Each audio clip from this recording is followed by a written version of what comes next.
riscos aí, mais uma live da CIT nesta quinta-feira, né? Estamos hoje aqui com o Franco Manfroy, professor ali associado do Instituto NON, parceiro nosso aqui no Espaço Inova CIT, e também gerente de logística na FIASul. E hoje a gente vai falar de um tema muito interessante que são os riscos do negócio, né? Aplicáveis aí, né, Franco, a vários tipos de negócio, a vários modelos de negócio, e é uma preocupação latente agora em momentos de incerteza, né? Seja bem-vindo aí, Franco. Olá, Márcio, olá aqueles que nos assistem, muito obrigado pelo convite, pela oportunidade, e vamos falar um pouquinho do que são esses riscos e de como a gente pode enxergá-los e tratá-los. Perfeito. Vamos lá, começando por risco e incerteza, né? Nos negócios a gente sabe que nada é fácil, né? E tem riscos e tem incertezas. Qual a diferença desses dois termos, assim, na prática, Franco? Legal, Márcio. A gente começando por isso, é bom que a gente já começa conceituando e deixando as pessoas no mesmo nível nesse assunto.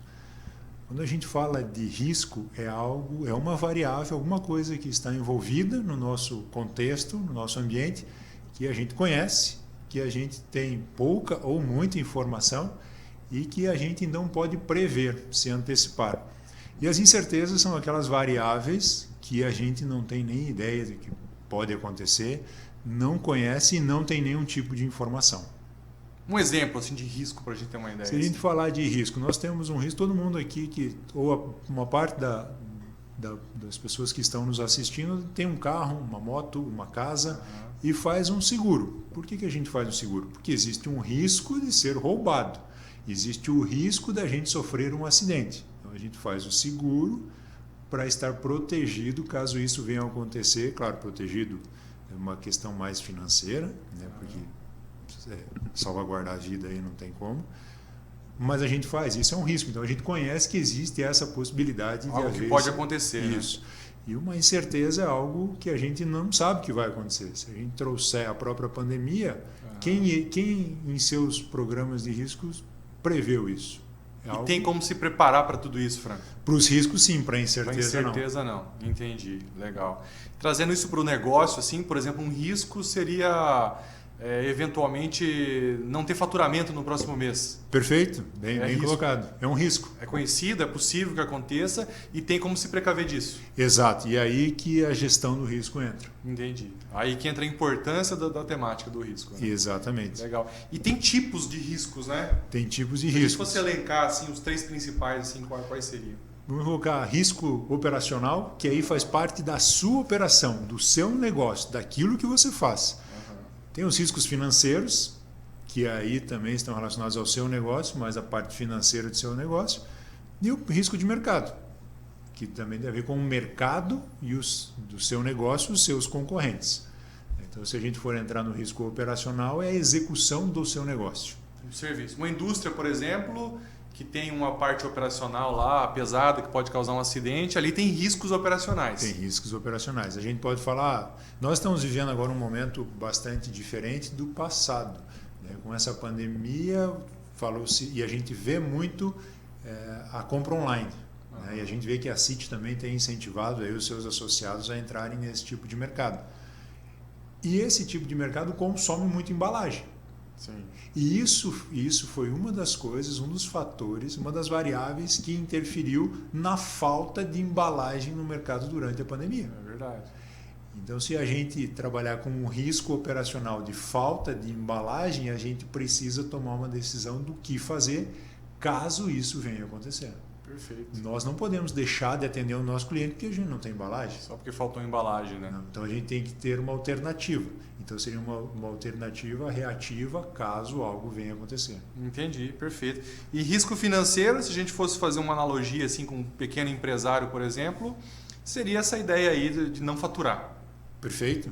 Se eu não faturar, como é que eu vou viver? Eu vou pagar minhas obrigações, minha folha de pagamento, meus fornecedores. Tá. E essa gestão de risco tem toda uma estrutura de planejamento para mitigá-lo, caso aconteça. Perfeito. Não faturei, fiquei aí, sei lá, deu um decreto, fiquei 15 dias sem faturar. Tem todo um processo, um procedimento a ser seguido e acompanhado para que, se acontecer, haja uma saída. Isso, Márcio. A gente tem algumas metodologias já pré-estabelecidas e a gente pode citar a ISO 31000, que é a ISO é algo que a gente está mais habitualizado aqui no país. Tem também a metodologia de COSO, que Fala traz pro pessoal o que é essa ISO, só para a gente alinhar o conhecimento. O que são as ISO? Tem várias, né? ISO 9000, 9001, né? Se a gente for falar da ISO 9001, são de processos, que é você ter os processos padronizados. Então, a ISO 14001 vai falar sobre a parte ambiental. Então, você estar de acordo com uma metodologia conhecida mundialmente que trata da parte ambiental. E a ISO 31000 que trata da questão da gestão do risco. Quer dizer que se você aplica a ISO 31000 dentro da sua organização, você está seguindo procedimentos e padrões internacionalmente conhecidos e validados que a empresa faz a gestão de risco.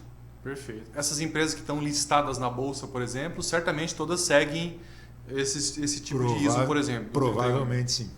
Não pode garantir que todas tenham, mas isso é um fator extremamente importante para que as empresas tenham a confiança do mercado. Então, se você é um investidor, vai entrar lá na bolsa para investir, você vai atrás de informações dessa empresa.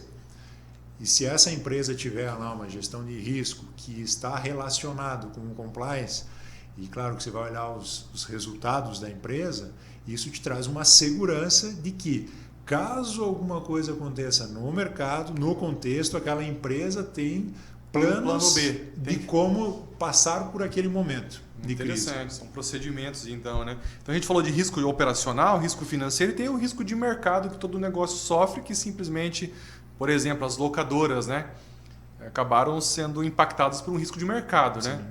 Veio o Netflix da vida e acabou com o mercado delas. Legal, Márcio, um exemplo bem prático e visível que todo mundo vivenciou isso. Se as locadoras, né, tivessem visto há 20 anos, talvez 20 anos, vamos falar de 20 anos, a gente está falando do ano 2000, né? Não faz tanto tempo. Não faz tanto tempo, né? Quando a gente ia na locadora e tinha que pagar uma multa porque a gente não rebobinava a fita, né? Quem tem mais de 20 anos aí vai lembrar disso. Quando vieram os DVDs, que quando você ia entregar o DVD, ele olhava o DVD lá e estava arriscado. Será que as locadoras e as empresas que produziam esse tipo de produto, tanto o VHS quanto os DVDs, eles olharam para o futuro e falaram assim, olha, existe a probabilidade desse produto se tornar obsoleto? É um risco de mercado. Existe a probabilidade de vir uma nova forma de assistir televisão, assistir programas no horário em que o cliente quer, não só no horário que está disponível lá a fita ou os DVD na locadora? Então, isso é um risco de mercado. O que dá para fazer daí, Franco? Por exemplo, um cara desse assim, que estava lá com uma locadora, começou a perceber que o movimento está indo para outro lado, é se recolocar mesmo, se readaptar, mudar o modelo de negócio. Exato. É entender esse comportamento do consumidor dele e enxergar que se o consumidor está deixando de consumir o produto dele, ele está consumindo o produto de alguém ou um novo produto, substituto. Sim. E aí ele tem que olhar e se entender e falar, e agora, o que eu vou fazer? Eu vou choramingar aqui até eu minguar e fechar, ou eu vou me recolocar no mercado uma nova forma de oferecer esse serviço ou esse produto que eu tenho. E o processo é sempre estar acompanhando isso. Sempre. Porque as coisas mudam com muita frequência. Rapidamente. Né? Tanto que se a gente for olhar nos estudos que falam de gestão de risco, né, falava-se numa periodicidade de 3 a 5 anos de rever os riscos da empresa. Hoje já se fala em 6 meses a 12 meses de revisão dos riscos, em função dessa velocidade em que as coisas acontecem. Que as coisas estão mudando, né? Se a gente for falar, por exemplo, nas antenas, né? Todo mundo antigamente tinha uma antena em casa, né? Para pegar os canais de televisão e depois ver as parabólicas, né? A satélite. E a gente percebe que hoje, certamente você tem amigos, ou talvez você mesmo seja esse cara, que não tem mais antena em casa. Por quê?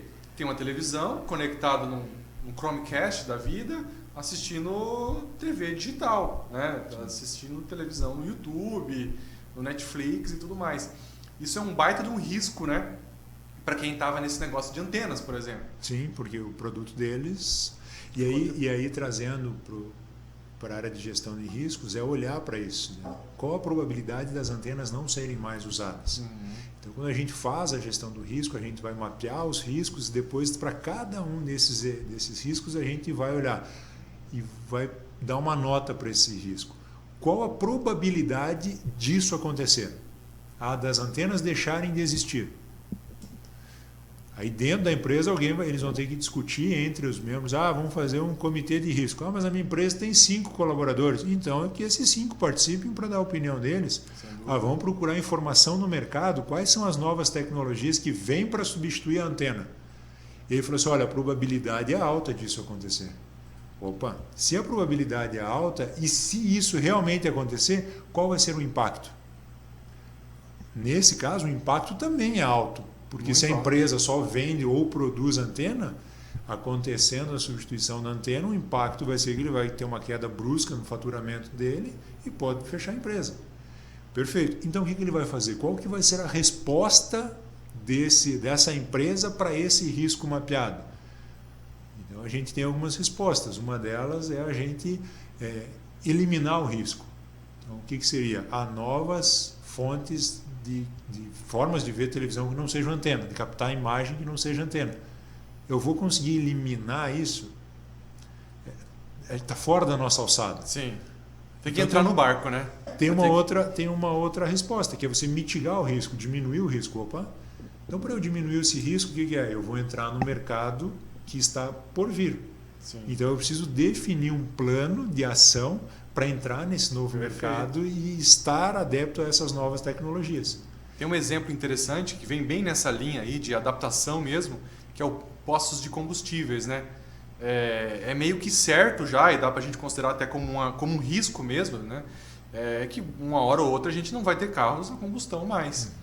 Ter carros elétricos, né? O próprio governo já vem em alguns países aí limitando, né, esse tipo de coisa. E o cara do posto de combustível vai fazer o quê? Uma alternativa é ele se adaptar para que no futuro ele ofereça cargas elétricas, né? Sim.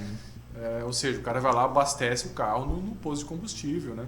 Então é um tipo de adaptação também que vem bem nessa linha aí de dá para se adaptar? Dá, então ok, vamos começar a trabalhar nisso já porque uma hora a coisa vai ficar complicada, né? E usando o mesmo exemplo que você citou do posto de combustível, né, ainda a gente tem os carros a combustão, a sua grande maioria, e os postos a gente percebe que também já se adaptaram à simples forma de pagamento. Sim. Hoje você vai lá com o aplicativo, faz o pagamento sem precisar sair de dentro do carro, né, seja por comodidade, seja por pressa, seja hoje no momento da pandemia, independente, o cliente que escolhe se ele quer ou não quer fazer. E aquele posto de combustível que não se adaptar a isso, vai ser muito mais difícil ele se adaptar a ser um ponto de recarga elétrica. Ele pode falar assim, mas eu quero que o cliente saia do carro e entre na loja de conveniência para consumir alguma coisa para pagar. Isso é o que você quer. Será que o cliente quer isso? Exatamente. Será que ele está disposto a isso? Será que ele tem tempo para isso? Então, é olhar para isso. E isso é um risco. E o que eu faço para me adaptar? Hoje é comum. E isso são escolhas e decisões das organizações. Nós não estamos aqui julgando. Mas hoje já é um fator de decisão, pode ser para mim, pode ser para você escolher um lugar de abastecimento que tenha essa praticidade. Sem dúvida, que é mais ágil, né? Que é mais rápido, né? Sim. Eu mesmo costumo desviar de alguns postos que eu sei que lá vai demorar mais, então eu vou naqueles que têm mais praticidade. E quanto mais tecnologia, quanto mais otimizar o processo ali, mais isso vai acontecer e mais os consumidores ficarão atraídos por aquele local. Claro, é isso. Legal. E a gente tem alguns elementos dos riscos, né? Que são as composições. Isso. Fala um pouquinho para nós sobre os elementos dos riscos. Quando a gente fala dessa gestão do risco, talvez quem esteja nos assistindo pense que é uma coisa muito fora do comum. E não é. Muitas vezes o micro e o pequeno empresário eles fazem isso diariamente, talvez não de uma forma tão formatada. Mas hoje a gente sabe a dificuldade que é se ter uma micro e pequena empresa no Brasil, né, porque tem um sócio muito grande, né, e que não abre mão do seu prolabore, né? O percentual dele. Isso. E ele faz isso no seu dia a dia para sobreviver. Os elementos são alguns que a gente citou aqui, né? A gente citou um risco de mercado, citou a antena de televisão e a gente citou dessa antena. Então, o elemento desse risco de mercado seria a antena de televisão deixar de existir. Isso. Um elemento do posto de combustível é ele não ter um aplicativo para facilitar a forma de pagamento. Um elemento, talvez, de uma farmácia, ela não ter um disque entrega. Entendi. Então, são as variáveis que interferem naquele grande risco que seria o de mercado, financeiro e o de o risco operacional, financeiro e de mercado. Isso. Né? Entendi. E todo negócio tem risco. Todo negócio tem risco. O o pequeno prestador de serviço que está nos assistindo hoje aqui tem risco. Tem risco. E tem como ele tratar e se preocupar com isso. A partir do momento que você for lá e conseguiu abrir o seu CNPJ, né, ainda não está tão simples, mas já está um pouquinho melhor, você já tem um risco. E aí a gente fala de risco, né? Quanto maior o risco, existe uma tendência de ser maior o retorno. Então, quanto menor o risco, você mais conservador, pé no chão, também o retorno pode ser menor. E são escolhas que cada empresário deve fazer. O retorno do investimento em se preocupar com aquilo, é isso? Isso. Por exemplo, um risco que vai trazer o fim do negócio dele, obviamente o investimento em se preocupar com aquilo vai trazer mais resultado, né? Perfeito, vai isso evitar mesmo. o fim, né? Isso mesmo. Então, se a gente pensar, alguém pode pensar, mas eu tenho 2 funcionários. Você tem um risco. Você tem um risco operacional de um desses funcionários não ir trabalhar. Sim. Se ele não for trabalhar, o que você vai fazer? Pode se machucar também. Você tem um risco de ele sofrer um acidente, mas eu tenho uma empresa que presta serviço de limpeza de janela. Ok? Então você tem os riscos lá que já são um pouquinho mais comentados, que são os riscos da área de segurança do trabalho, que ele pode sofrer um acidente, mas você tem o risco do teu concorrente ir lá contratar ele. Isso é um risco, você tem que olhar para isso. Sim. Você não pode esperar o teu concorrente ir lá contratar ele para depois fazer alguma coisa. Depois eu contrato outro. Quanto tempo leva para você treinar esse outro? Quanto que você vai gastar para isso? Quantos clientes você pode perder por não ter gente porque você não consegue atender? Então, isso já é uma gestão de risco. É você entender que eles existem e a gente não pode ter medo disso. Eu não vou olhar porque é que nem aquele camarada que não controla as contas dele em casa, não coloca na ponta do lápis, que ele fala, não, é que se eu ver eu me assusto. Você tem que colocar ali para você saber o que você ganha e o que você gasta. E tem gente que tem medo de ver os riscos, porque se olhar, fala, mas é que se eu olhar eu vou ter que fazer alguma coisa. Essa é a ideia. É olhar e ter um plano de reação ou de prevenção. Então, para o pequeno empresário, o primeiro passo para ele começar a controlar os riscos do negócio dele é elencar.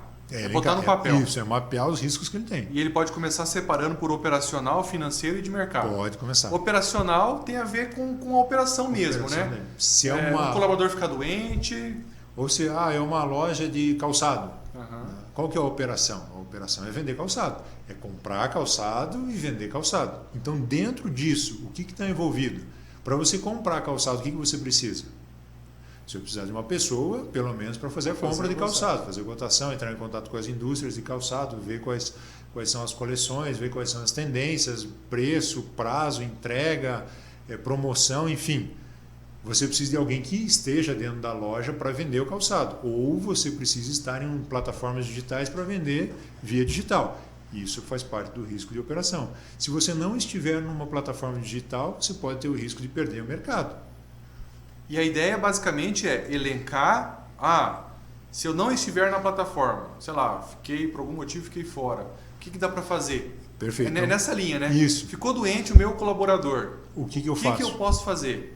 Né? Então, basicamente, a ideia é planejar previamente para que quando aquilo aconteça, não fique cada um correndo para um lado igual um louco. Eu já tenho um plano.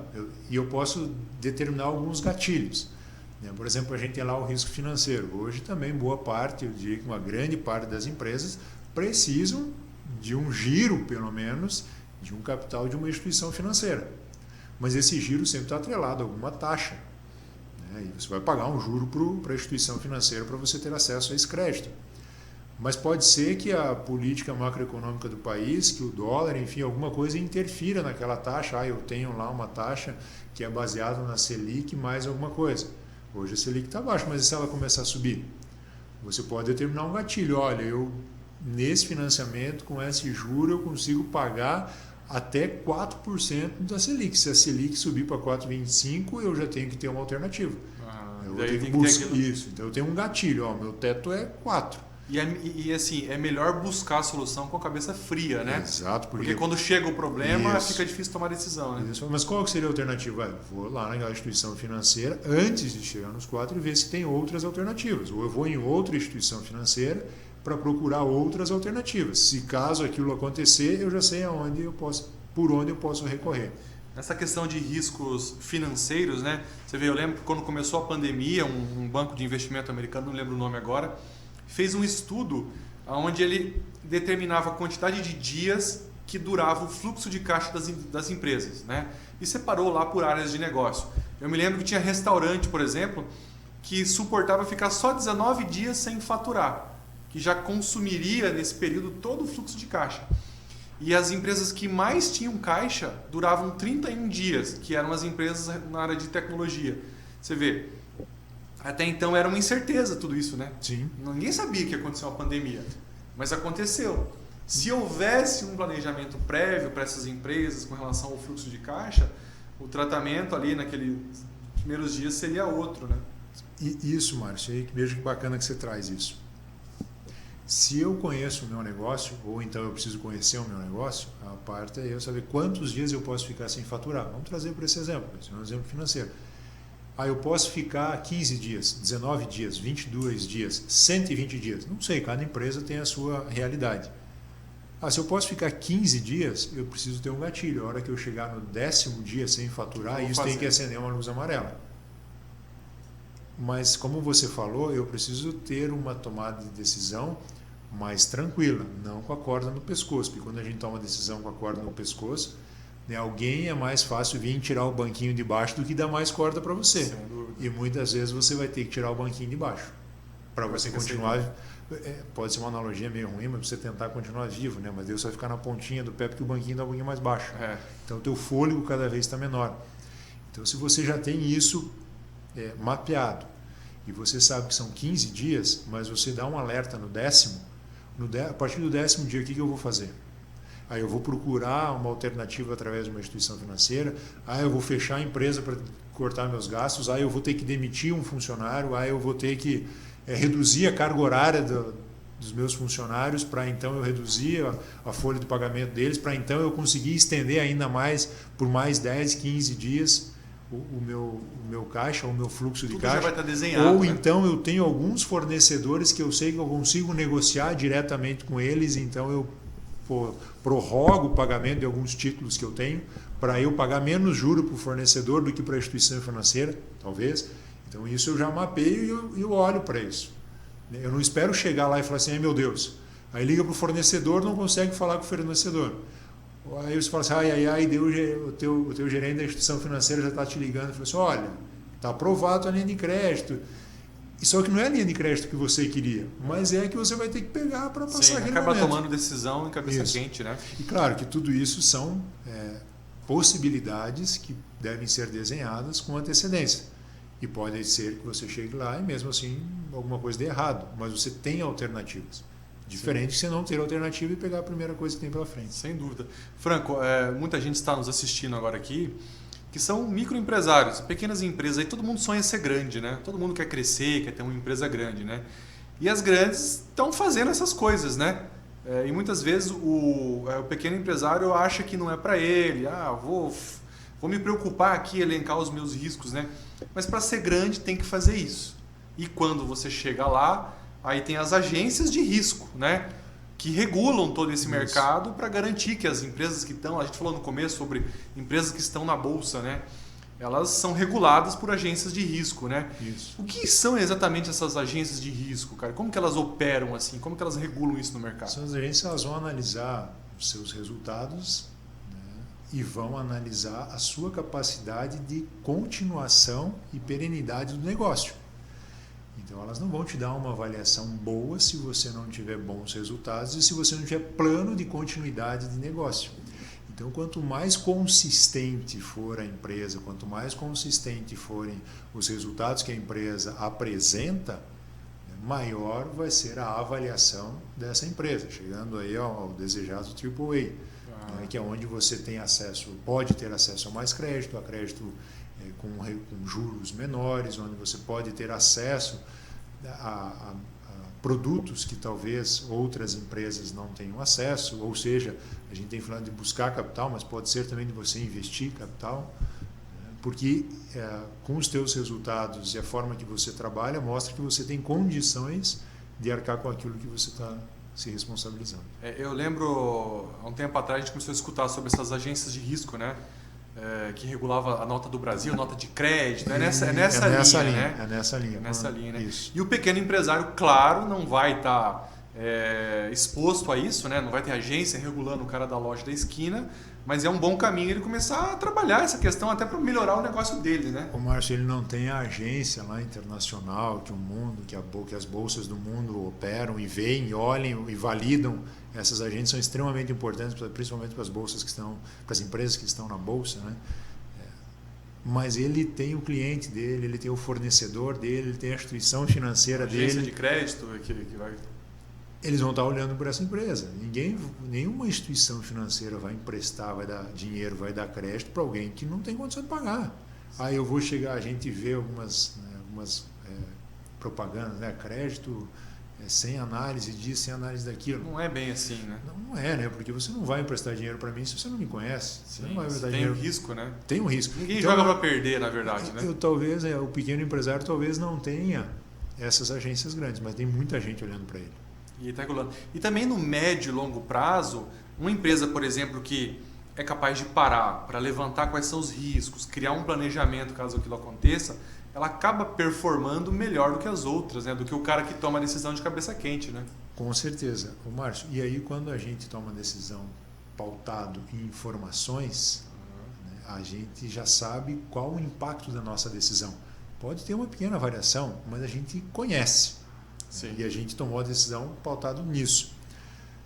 Diferente do que a gente fala assim, a gente, com todo respeito ao Zeca Pagodinho, né, mas não dá para ser deixa a vida me levar, né? A gente tem que levar a vida. Sem dúvida. E assim, a gente tem que levar a empresa e tem que fazer com que ela chegue onde a gente quer que ela chegue. Se ele é pequeno e quer crescer, ele pode talvez crescer até um certo ponto daquele jeitão, né? Sem organização, né? Mas tem um ponto que vai chegar e não vai mais crescer. E dali a tendência é ele voltar para onde ele estava. E talvez essa queda seja muito mais rápido do que a subida dele. Do que a subida, né? E aí, identifiquei os riscos, já estão elencados. Tem ações para cada um desses riscos. Sim. Como é que seriam essas ações? Como é que o pequeno empresário pode, de repente, começar, depois de elencar os riscos, o que eu faço agora? Então é procurar alternativas dentro do seu negócio, né? Voltando lá que a gente falou, o exemplo da antena de televisão, para a gente seguir uma mesma linha de raciocínio. Quais são as alternativas? Então a probabilidade é que o consumidor deixe de comprar antena de televisão. Esse é o risco, deixar de consumir antena de televisão. Então qual é a probabilidade disso acontecer? Vamos imaginar que lá discutindo na empresa eles falam, olha, pelas tecnologias que estão aí no mercado, a probabilidade é alta. E se isso acontecer, qual é o impacto? O impacto também é alto, porque a gente pode ficar sem a empresa. Ok, o que nós vamos fazer? Nós vamos conhecer, então a ação é conhecer quais são as novas tecnologias e procurar fornecedores que nos entreguem isso para a gente poder comercializar. Uma ação, procurar novas tecnologias e se a gente é uma empresa que produz antena, por que não produzir aquilo? Certamente a gente já tem um know-how disso. A gente só precisa adaptar para essa nova tecnologia. E talvez isso já tenha pronto, a gente compra a tecnologia e vai fabricar aqui. Começa a se adaptar, né? Começa a adaptar. A gente também trouxe o exemplo do posto de combustível. Talvez a nova tecnologia, cada vez mais clientes têm pedido por pagamento em aplicativo. Qual a probabilidade disso acontecer? A probabilidade é alta. Se a gente não se adaptar a essa nova realidade, qual o impacto? O impacto também é alto, porque a gente pode perder cliente. O que a gente pode fazer? Procurar uma empresa de tecnologia para criar um aplicativo para o meu posto, talvez. Ou eu posso me associar a outros comerciantes do mesmo segmento e criar um aplicativo e cada um vai lá, escolhe lá dentro do aplicativo o posto, faz o pagamento, vai e aí. Então, procurar alternativas, então essas são as respostas. O que eu vou fazer? Não, de nada adianta eu mapear o risco e eu identificar qual a probabilidade dele acontecer, o impacto que esse risco tem dentro da minha empresa e eu não fazer nada. Mesmo que seja uma ação de reação. Se acontecer, eu vou fazer isso. Ok, está desenhado. A gente citou o exemplo lá, se chegar a 4% a taxa do Selic, eu vou procurar uma outra alternativa. Ok, é reativo. A preventiva é a do posto lá. Opa, estou vendo, já percebi que vai acontecer, que já está acontecendo. Então, preventiva é eu vou lá e crio um aplicativo, contrato uma empresa. Não é o meu negócio fazer aplicativo. Procura alguém que faça. Que seja viável economicamente, vou fazer parceria com uma empresa talvez aqui da cidade. Eu conheço um molequinho lá, um rapaz, uma moça, alguém, um jovem que está desenvolvendo uma startup que está nascendo e eu vou postar nesse rapaz aqui e vou fazer um negócio com ele, se der certo eu pago, se não der certo eu não pago. E daí eu vou atrás de alguém que sabe fazer. Mas tem que fazer alguma coisa. A gente tem que procurar alternativas e colocar essas alternativas em prática. Depois que o mercado já tiver repleto de concorrentes que fazem isso, talvez você já vai leve ficar mais muito difícil, né? mais tempo para voltar a ter o cliente. Né? E a gente às vezes fala de risco, acha que o risco está principalmente para os grandes, né? Hoje mesmo eu vi uma notícia que o Banco Central liberou o pagamento instantâneo pelo WhatsApp. Eu estava pensando no impacto disso, né? Num PagSeguro, por exemplo, né? Imagina o PagSeguro. O PagSeguro vai perder uma fatia gigantesca de transações que não vão acontecer mais pelo PagSeguro e vão acontecer diretamente pelo WhatsApp. Quantas pizzas você já não pediu pelo WhatsApp? Agora você vai pedir pelo WhatsApp, pagar pelo WhatsApp. Pronto. E se a gente olhar, né, nessa mesma linha de raciocínio, a gente tem agora e tem usado o Pix. Sim. Enquanto você pagava para fazer uma TED? De 3,50 para cima, né? Vou fazer um DOC. E hoje você faz para o Pix. Mas vamos taxar o Pix. Não sei se vão taxar o Pix, mas enfim, hoje não estão taxando. Há a previsão de taxar, né? Inclusive eu vi a notícia também que a gente vai ter muito em breve aí o Pix garantido e o Pix parcelado. Ou seja, vai ser uma paulada nas operadoras de cartão de crédito, né? Será que as operadoras enxergaram isso algum tempo atrás? Isso é um risco para as operadoras. Risco. O que eles poderiam fazer? Se adaptar, oferecer também essa modalidade. Exato. Né? Ou algum benefício maior para o cliente que o cliente consiga enxergar esse benefício. Não adianta a operadora de cartão de crédito pensar que mas eu já ofereço o bônus, eu já ofereço os pontos, eu já ofereço... Será que o cliente quer isso?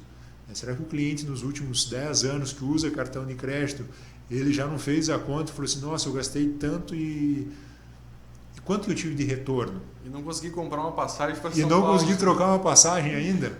Agora eu tenho aqui, então eu vou pagar aqui porque às vezes até eu tenho um desconto. Exato. É interessante, né? Você vê que tudo tem risco, né? E as coisas mudam muito rápido. Você vê, de repente, uma empresa está super bem posicionada e do nada vem alguma coisa totalmente disruptiva e destrói o negócio dela. E a gente tem que também cuidar com as ondas, né? A gente, se você pensar, 2016, 2017 deu um boom das paletas mexicanas, lembra? Todo mundo vendendo paleta mexicana, a gente também tem que olhar para isso. Isso era uma tendência?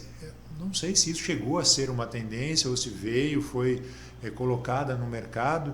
Talvez isso era algo que não se foi mapeado como um risco, porque é um novo produto. Ele não deixa de ser um picolé, um sorvete. Sim. Apresentado de uma maneira diferente. Mas quem faz picolé faz paleta mexicana. Quem faz sorvete faz paleta mexicana. Só tem que se adaptar, talvez lá na fábrica. Talvez, eu sou leigo, não sei como conhece o processo, não sei como faz o processo, mas fazendo uma adaptação aqui ou ali, o produto é o mesmo, embalado de uma forma diferente, vai colocar um pouquinho a mais, um pouquinho a menos no processo, enfim. Mas é se adaptar a isso. Né? E as paletas mexicanas hoje você vê que tem uma aqui, uma ali, já não é mais alguma coisa. Né? Então também olhar que podem ter tendências e podem ter coisas que são pontuais. E aí entra o comitê de risco, né? Que daí o que é o comitê? Você vai explicar para nós aí? Mas acho que é ponto fundamental aí para decidir se algo é realmente de se preocupar, o quanto se preocupar, né? O comitê são as pessoas da empresa que vão volto a dizer, minha empresa tem 5 pessoas, então chama as 5 para conversar, para fazer parte desse comitê. Minha empresa tem 25, não dá para chamar as 25, então chama as tuas pessoas chaves que estão envolvidas nas áreas. Tem uma pessoa lá que é mais da área de negócio, tem uma pessoa aqui. Então, chama as pessoas que estão envolvidas e que têm condições de dar opinião sobre aquilo que elas fazem. E aí a gente vai discutir cada um desses riscos, que nós falamos lá, o risco da antena deixar de existir. As pessoas que estão envolvidas no processo de fabricação ou de comercialização, elas vão ter que dizer, olha, realmente, a área comercial tem mostrado para a gente, ou alguém do comercial vai falar assim, a gente está perdendo muito mercado. Alguém da área industrial ela vai falar assim, olha, estou com ociosidade na linha de produção porque o comercial não está mandando pedido para a gente. Então são as pessoas da empresa que têm condições de contribuir e discutir esses riscos que foram levantados e até mesmo de trazer, de mapear esses riscos. Então Mas talvez na minha empresa eu tenho pouca gente que conhece o mercado. Chama alguém de fora, um cliente teu talvez pode te ajudar, um fornecedor seu talvez possa te ajudar. O teu, num comitê aqui na CIT tem os núcleos, né? Será que nos núcleos não se dá para discutir alguma coisa? Não é vir aqui num núcleo e falar, mas tá difícil, tá ruim o mercado, tá, o que nós vamos fazer? Sem dúvida, a função do núcleo é essa, justamente. Então, né? é olhar, então, também não é uma desculpa falar assim, olha, não dá para formar um comitê. Dá, em qualquer empresa tem como. E às vezes tem dentro da empresa um colaborador que às vezes você acha que ele não pode contribuir muito, mas todo mundo tem um pouco a contribuir, né? Márcio, vamos voltar um pouquinho, há uns 4 anos atrás, tinha uma mega reportagem na Gazeta do Povo. Lá, Volvo economiza 8 milhões só por sugestões. Sugestões das pessoas que estão dentro da empresa. Que vivem o dia a dia, né? Então, a pessoa que está ali, às vezes, qualquer coisinha que para você que está num outro departamento, num outro setor, numa outra coisa, não é o seu dia a dia, você não enxerga aquilo. Mas a pessoa que executa aquilo, ela enxerga, te traz uma sugestão de uma coisa melhor, reduz o teu custo, reduz o desperdício, reduz o tempo, reduz o prazo de entrega para o cliente, você pode ter uma margem maior nesse teu produto e não custou nada. A ideia veio de onde? Veio de casa. E em casa tem muita coisa que a gente tem que ouvir. E é muito inteligente isso, porque nada melhor do que quem está lá com a mão na massa para dizer como aquilo dá para melhorar, né? E muitas vezes o gestor, o dono da empresa, acha que o vendedor que está lá na frente lá não tem opinião. Cara, ele tem opinião, ele sabe como trazer o cliente para dentro, sabe como atender melhor, né? Às vezes não está fazendo por alguma limitação que discutida ali a coisa flui bem, né? Márcio, se a gente pegar grandes empresas, só fazendo uma analogia, uma grande empresa de bebida e uma grande empresa de salgadinho, aonde que elas vendem isso? É no supermercado, é na farmácia, é no boteco, é no bar. E quem é que está perto do cliente? O cara do marketing lá ou quem está atrás do balcão? Vendedor. O marketing, claro, tem todas as ferramentas, conhecimento, estudo para desenhar como que vai chegar no cliente, o que o cliente quer e como que vai chegar nele. Mas o cara que está atrás do balcão também tem essa informação do que o cliente, qual a sensação, o que o cliente sente. Se o cliente gosta, se o cliente não gosta, o cliente não reclama, ele não vai entrar no saque lá. Não é habitual, pelo menos do brasileiro, entrar no saque e fazer uma reclamação, um elogio. Ele fala, deixa para lá, eu só não compro. O pior cliente é aquele que a gente perde e não sabe por quê. Sim. Então, aquela pessoa que está ali atrás do balcão, vendendo, atendendo, recebendo, ele escuta o que o cliente quer. Então, por que aquela pessoa que está atrás do balcão não pode ser ouvida? Ela deve ser ouvida. Deve ser ouvida, sem dúvida. Quem está no ponto de venda, linha de frente, acaba tendo uma visão melhor, né? Eu escutei uma história uma vez muito interessante, vou compartilhar aqui. O cara fabricava refrigerantes, uma marca paralela, e não vendia, cara. O produto dele não saía na gôndola, né? Os caras pegavam outros produtos, Coca-Cola, enfim, outras marcas, né? E a dele acabava não saindo, né? E ele observou um dia no mercado que as mães passavam com as crianças assim, e a criança queria pegar aqueles iogurtezinhos assim de bichinho, de personagem, e a mãe acabava pegando, né? E colocando no carrinho. Então ele teve a ideia de colocar na marca de refrigerante dele, fez uma parceria com o pessoal da Turma da Mônica lá, colocou os bichinhos ali, né? Aquilo foi um divisor de águas no negócio, porque as mães começaram a passar e as crianças queriam um refrigerante que tinha a Mônica, o Cebolinha, entende? Então, o cara do marketing lá tá pensando em 1 milhão de estratégias de venda, quando de repente o segredo estava em observar o que acontece no ponto de venda, né? Exato. E é interessante que isso vem em linha com o que a gente está falando, de ouvir opiniões, montar o comitê de riscos, né? E aí as pessoas darem as opiniões, claro, que a gente tem que ver se essas opiniões elas são aproveitáveis ou não, né? A gente tem que filtrar, ouvir tudo, né? E depois faz um filtro disso, né? Legal, Franco. Um super papo aí.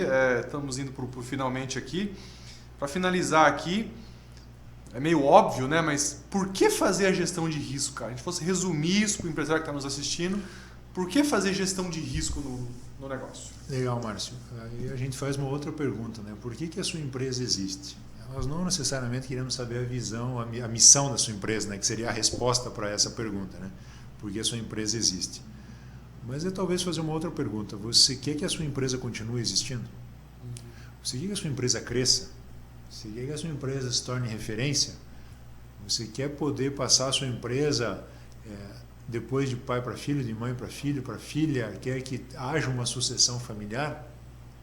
Se as respostas forem sim, sim, eu quero que minha empresa cresça, sim, eu quero que minha empresa seja perene, sim, eu quero que minha empresa seja cada vez mais rentável, sim, eu quero fazer uma sucessão familiar na minha empresa, então está aí boas razões para você fazer um mapeamento do risco e a gestão dos riscos que a sua empresa tem. Então, se eu quero ter uma empresa grande no futuro, eu tenho que me estruturar, me planejar e controlar os riscos. É um caminho que te dá um forte pilar para que isso aconteça. Perfeito. Percentual de assertividade maior. Maior.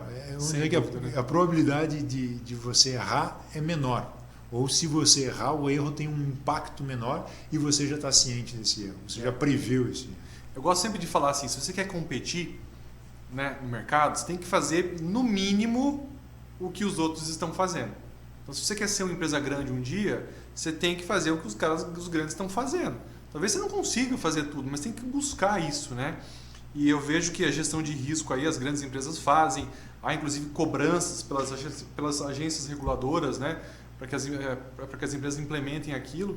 E hoje quem é pequeno, o caminho é realmente começar a olhar isso, se organizar e tentar copiar o que os grandes estão fazendo, para um dia chegar lá, né? Senão não tem outro caminho mesmo. Claro. E se você falar assim, olha, mas eu não quero crescer mais do que eu estou. Ok, esse é um direito seu. Mas isso você tem que levar em consideração que pode ser um risco. Dependendo do mercado que você atua, você ser pequeno, pode ser que a tua concorrência venha e te engule. Mais fácil, inclusive. Né? Vamos pensar numa empresa que seja de agronegócio. A nossa região é uma região forte no agronegócio. Eu produzo uma semente. Ok? Mas você está concorrendo com uma Bunge, com uma Cargill, então você está concorrendo com gente muito grande. Qual o poder que você tem nesse mercado? E esses caras estão fazendo isso, estão controlando os riscos. Estão controlando os riscos. Sem dúvida, né? E você, pequenininho, talvez seja um risco dele. Mapeado lá já. Mapeado. E aí ele pode ter lá numa ação te engolir. Te destruir. De alguma forma. E ele pode ter bala na agulha para isso. O jogo é pesado, como diz o nosso pesado. Presidente Claudenir Machado. Tem que... e a gente tem que, se a gente está no jogo, tem que jogar o jogo. Tem que se preparar, né? Quando a gente, falando de jogo, né, o que os atletas de alto rendimento fazem? Treinam. Treinam. Quem gosta de futebol, os técnicos, a equipe do técnico lá, ela assiste os jogos do time que vai jogar contra.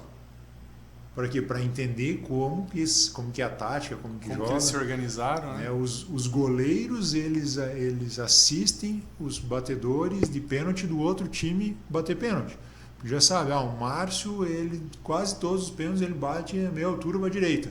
Ou então, se eu sou goleiro e eu vou jogar contra o Márcio, e se, um risco, haver um pênalti. Uhum. Se houver o pênalti, o que eu vou fazer? Eu vou fazer? O Márcio que vai bater, então eu vou pular, eu tenho que escolher um canto. O tempo de reação do goleiro tem que ser muito mais para o esquerdo, então a probabilidade sentido, né? É eu pular para lá. Mas para isso eu preciso estudar, eu preciso me preparar, eu preciso prever isso. Então a palavra-chave de tudo isso aqui, eu acho que é planejamento, certo? Exato. Planejamento. Mapear os riscos, planejar, se organizar. Isso. E sempre lembrando que para planejar a gente olha para trás, o presente e o futuro. Perfeito, muito legal isso aí. Bacana, Franco. Acho que foi um papo super legal. Deu para a gente esclarecer um pouco sobre a gestão de risco nos negócios. Deu para ver o principal aqui, que os riscos eles estão para todos, né? Até para a vida pessoal das pessoas tem riscos e dá para aplicar essas metodologias, né? E o pequeno empresário aí, se quiser crescer, ele tem que começar a olhar essas coisas, colocar na ponta da caneta para realmente colher os frutos disso no futuro, né?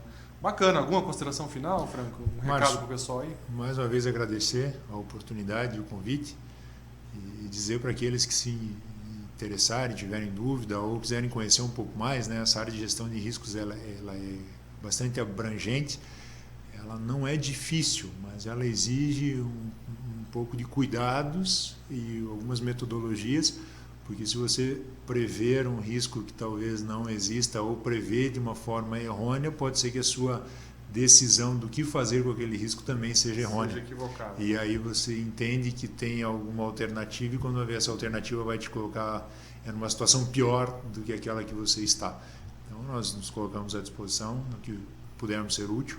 Perfeito. E se de alguma forma ou se alguma palavra que a gente tenha dito aqui, expressão que a gente tenha usado, tenha ofendido alguém, a gente pede desculpas e deixa claro que a nossa intenção aqui sempre foi a melhor. Sem dúvida. Contribuir, compartilhar conhecimento, né, Franco? Isso mesmo. Muito obrigado. O Instituto NON, lembrando, é parceiro nosso do InovaCity aqui.